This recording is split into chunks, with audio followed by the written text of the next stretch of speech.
All right, good morning. I want to talk about a couple of things today. First of all is damping off disease and fungus when you start your little seedling plants.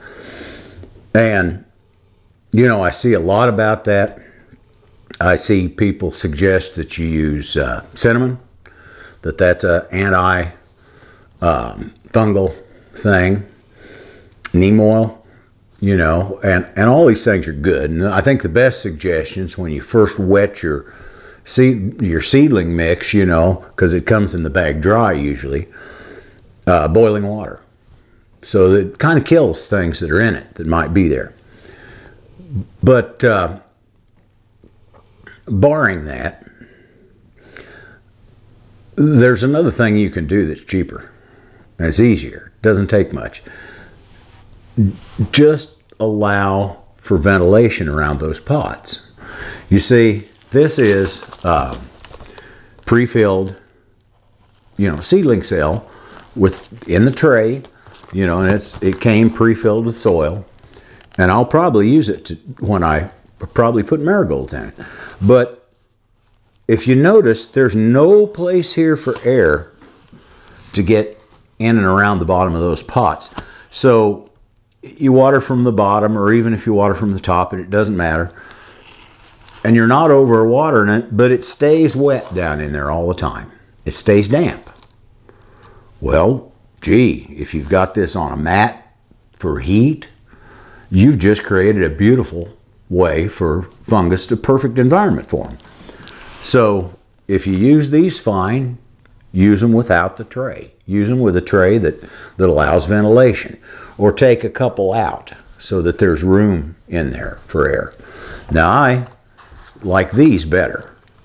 I've used these and I've had no problem. No damping off, no fungus growth, nothing.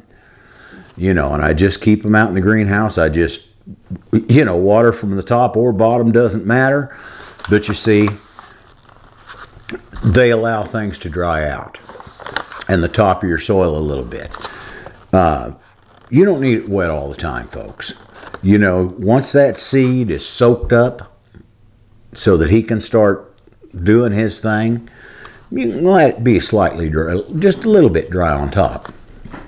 And, you know, that'll help you a little keeping away from damping off disease. So just throwing that in, do as you will. I like these. I've had trouble with these. But I think, like I say, if you take a couple precautions to let air circulate under there, I think you wouldn't have the problem. Now, also, I wanted to talk about, I'm having a late start this year. The reason is, around Christmas, or just before Christmas, we had a frozen pipe. No big deal.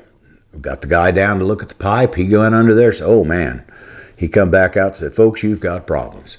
He says, not only is there a broken pipe, which I can fix, I can get you back in business today. But he says, you've got a drain line down, and it's been down for a long time. We had no idea. There was no smells coming from, you know. The drains worked, the water worked, you know. We didn't know. He said, could have been down for a couple of years. And he says, it's damaged your floors. So we ended up displaced and living at a different house for a while. And while we got our house fixed. And we're back home now. Everything's okay. But like I say, I'm getting a late start. I haven't started anything as far as plants.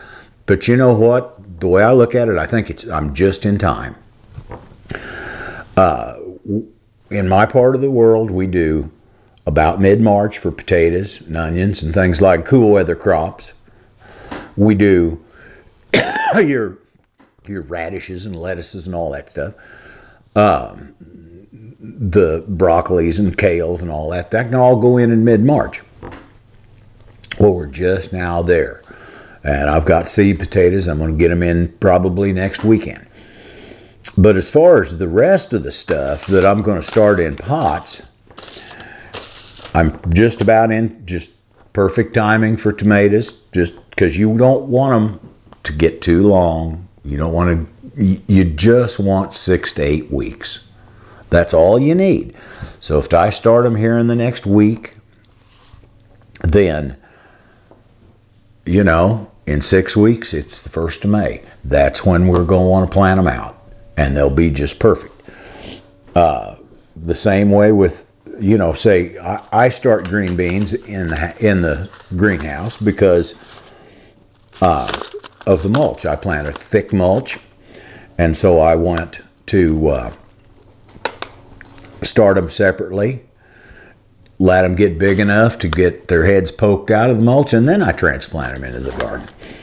Well, no problem. I've got plenty of time. I can start these the middle of April, about the time you'd normally sow the seeds in the earth. Be ready just in time. By the time they get tall enough, it's about the time they would have germinated and, you know, grown anyway. It'll work out fine. So don't get in a hurry. You know, a lot of people, I hear people, you know, in my area starting tomato plants, boy, first of the year. You know, you just don't have to do that. You don't have to.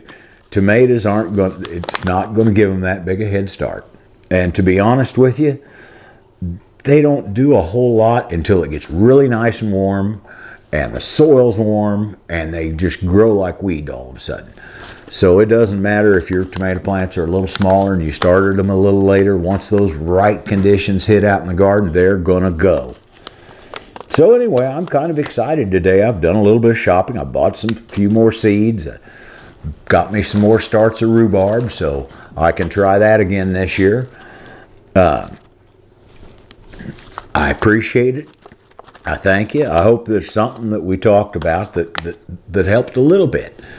And like I say, I apologize for not having put out as many videos as close together, but most of the reason is because we were sort of displaced and made it difficult.